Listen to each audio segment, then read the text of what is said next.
You know what's weird? Donald Trump says his favorite book is The Fountainhead by Ayn Rand. That's like someone watching The Terminator and thinking they're a robot, when everyone else sees them as a vending machine that eats your dollar and then bursts into flames. He said proudly that he relates to Howard Roark, the main character, which, okay, here's a refresher on Roark. He's an architect. He doesn't compromise, doesn't pander, and when someone alters his work, he blows up the building rather than let it stand. He gets arrested, he goes to trial, and he owns it. All of it. Because that's what integrity looks like in the Rand's universe. So Trump thinks that's him?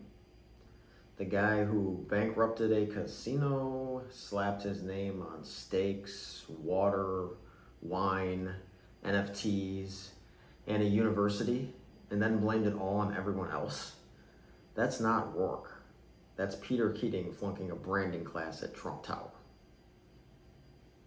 Now, I didn't read Ayn Rand to feel cool.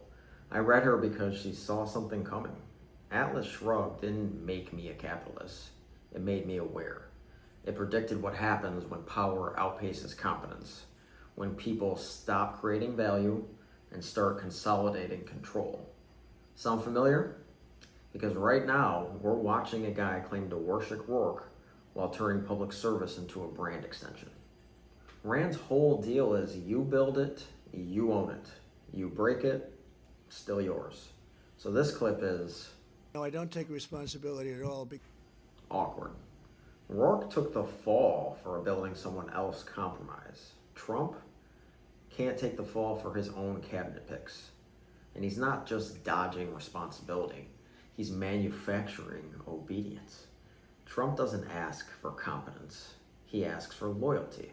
He makes staff, officials, even judges swear allegiance like he's running a political death cult with the HR department.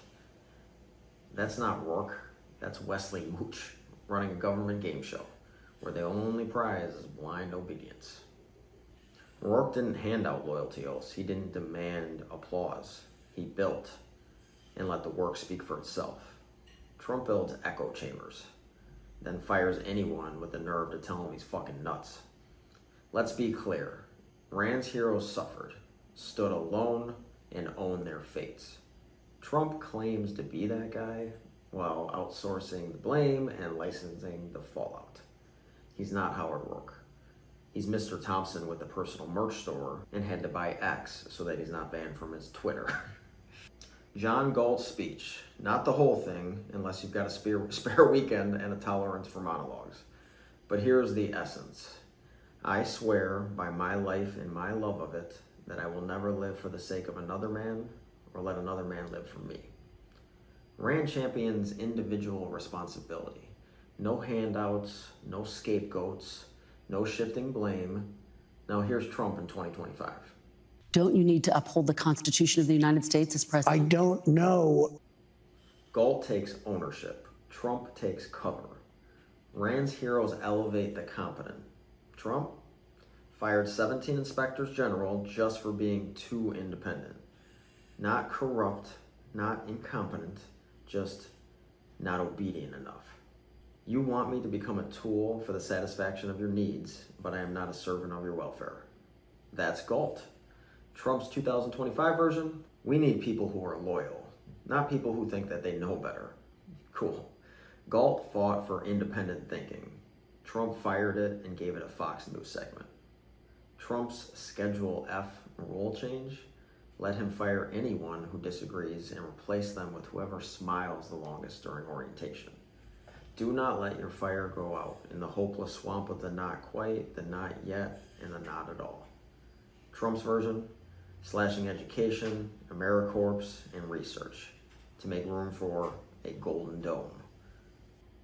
Rand's villains distort the truth and centralize power. Trump's administration, same energy, louder branding, worse merch.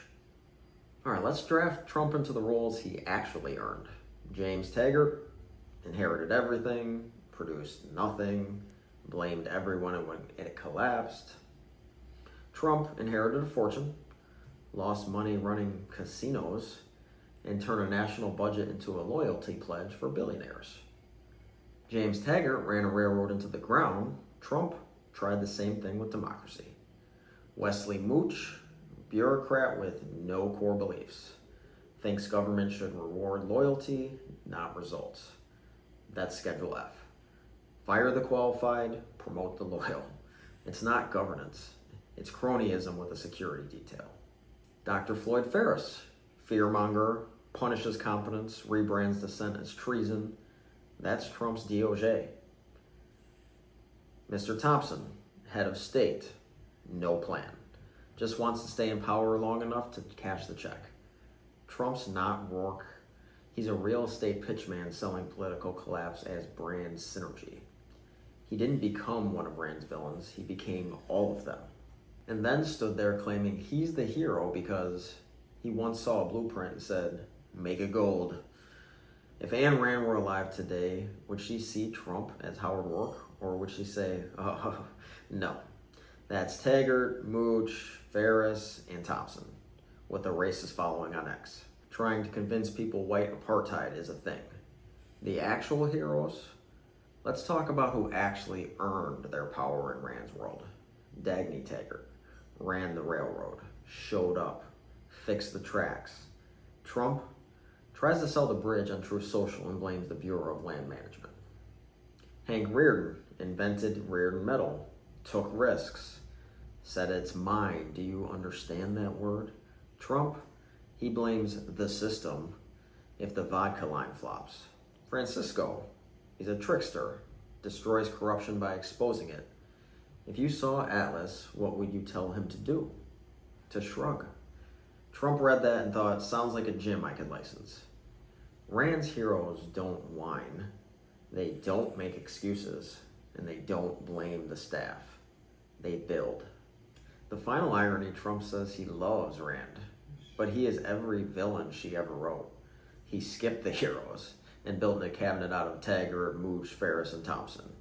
He read Atlas Shrugged and thought it was a blueprint for corporate authoritarianism with compliments. So next time Trump says he loves Ayn Rand, ask him who built Rearden Steel. Ask him what Taggart actually ran. Ask him what shrugging means, and if it's what he does when someone hands him the bill. Because Trump didn't adopt Rand's philosophy. He licensed the aesthetic. And if you think that makes him the hero of the story, you didn't finish the book. This is Lies of the Orange Era. We dig it up and lay it out so you can keep your sanity.